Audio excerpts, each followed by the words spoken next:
مشاهدينا هلا وصلنا لحتى نحكي عن المبادرات الشبابيه اللي كانت ايضا بجانب من جوانب العمل الخيري والعمل الاغاثي. بهذا الموضوع حنحكي مع ضيوفنا الموجودين مثل ما كان موجوده هي المبادرات الشبابيه على مساحه كبيره من وطننا الحبيب سوريا. رح نرحب بدايه بالدكتور باسل ناصر من فريق الطوارئ بمحردة. يسعد صباحك، اهلا وسهلا فيك.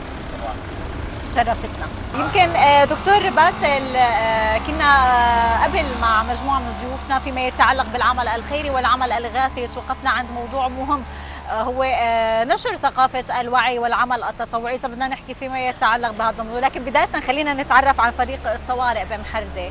نعم، فريق الطوارئ بمحردة هو مجموعة من الشباب المتطوع اللي اضطر بحكم الواقع الجديد اللي عم تعرض له بلدنا. نحن بلد كان عايش بحالة أمان كبير كتير، الوقت اللي صار في عنا هالحالة الحرب، فكان تحدي قدام المجتمع أنه يحسن يواجهها ويأمن متطلباتها.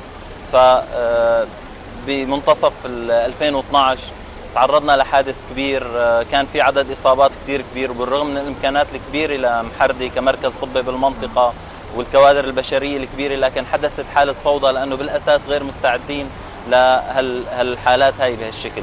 فهون كان تحدي قدام المجتمع الأهلي أنه نحسن نرفع الأداء ونحسن الإمكانيات العمل لنحسن نواجه المرحلة القادمة اللي كل ما كانت باتجاه تصاعد.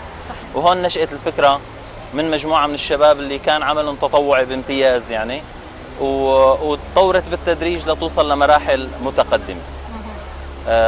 بالنسبة لثقافة التطوع، كيف تم تجميع هذا الكادر، وخاصة عم بتقول نتيجة فكرة طارئة على مجتمعنا حصلت فتبادر البعض إلى أنه يقدم خدمات، وكيف كانت تلقي هي الفكرة هي الثقافة؟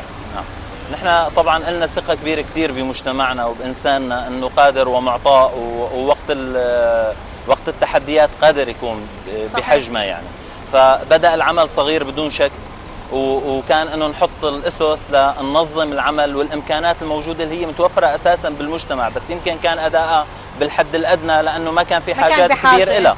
وقت اللي نشأت هالحاجه هاي استجمعنا هالقوى، درسناها، رتبناها، الامكانات الاهليه، الامكانات المجتمع، الامكانات الرسميه كلها، وحاولنا نحسن الاداء تبعها، نرفع مستوى الاداء بحيث انه يكون بالشكل الامثل والاسرع. فمع تطور العمل واكتساب الثقة بالمجتمع بدأت يتشجعوا الشباب لأنهم يتطوعوا وأنهم يشافوا الموضوع منتج ومفيد بالمجتمع وعم يقدم خدمات. فكتير شباب عندنا عندهم روحية التطوع، عندهم روحية العطاء بالمجتمع. حلو. وكان هالشيء هذا دافع كتير كبير لهم. حلو، الحمد لله. نعم.